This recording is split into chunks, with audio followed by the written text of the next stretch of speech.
Hello and thank you for joining us. I'm Will Volk. As you can see, I'm not at the University of South Carolina. I'm at my house in Goose Creek, South Carolina. Our Carolina Insider team is spread out across the country because of the COVID-19 pandemic, but we'll continue to bring you shows from our homes for the rest of the semester. For our top story today, Governor Henry McMaster has declared a new state of emergency for South Carolina. The new order extends the state of emergency through April 27th. That means public schools, restaurant dining rooms, bars, and other non-essential services will remain closed at least until then. Gyms are also included in McMaster's order. Empty parking lots and locked doors can be found at gyms across the state. Signs read, "Temporarily closed due to COVID." Physical therapists say since you can't go to the gym anymore, you might have to get creative to exercise. Right now what I'm doing is I'm just using resistance bands and doing body weight exercises. That's what I have available, and I only have, I think, 4 resistance bands, but that's all I really need, and I'm still getting really good workouts. Getting creative doesn't have to mean pouring soap on the floor like this guy and hoping you don't fall. You could try push-ups, incline push-ups, which are done by raising your feet on something like a couch, or you could do resistance band chest flies. You can see here, this guy wrapped his resistance band on a doorknob. So, it's an unusual time for people trying to exercise. It's also an unusual time for student athletes. With all NCAA events canceled for the rest of the season, players are taking a break and trying to figure out what's next. Here with today's Garnet Report is Mia Horvit. Mia? Thanks, Will. Student athletes across the nation are struggling with not being able to train during the COVID-19.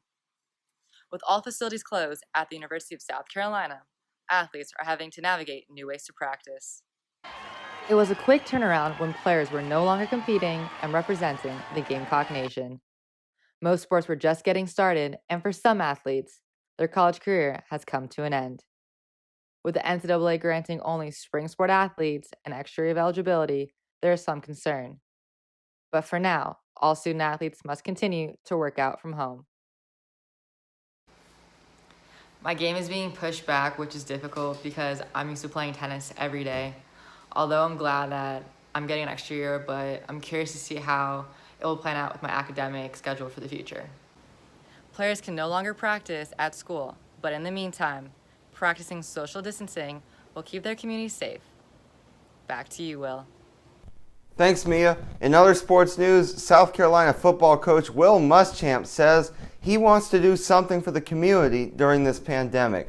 So, he and his wife Carol created a new foundation called Feed Our Heroes. Muschamp's foundation will help feed healthcare workers on the front lines of COVID-19 in Lexington, Richland, and Sumter County. For more information and how to donate, visit yourfoundation.org. Another food provider is taking extra steps to keep its workers and customers safe in an effort to stop the spread of the coronavirus. Carolina Insider reporter Nicole Grismalski has more on these safety precautions. While many businesses close to stop the spread of COVID-19, grocery stores are open and taking precautions to keep their customers safe. Publix has decided to implement something new to keep their older shoppers safe and able to get the products they need before the shelves get empty. On every Monday and Tuesday, the store and pharmacy will be opening an hour early. From 7 to 8 in the morning, those who are 65 and older are welcomed in to avoid being in contact with those who may be carriers of the virus. Stores also plan to be restocked before opening. I came to the first day they had it. I didn't go. I knew it would be crowded. The second day I came, and it was a pleasure shopping at 7:30 in the morning. There was nobody in the store. It was really a pleasure. According to the Publix website, they encourage their customers to grocery shop online for delivery or curbside pickup. For Carolina Insider, I'm Nicole Grismalski.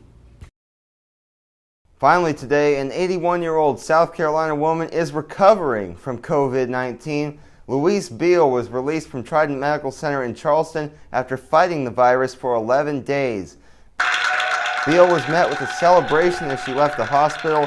She credits the doctors and nurses there for her recovery, calling them miracle workers.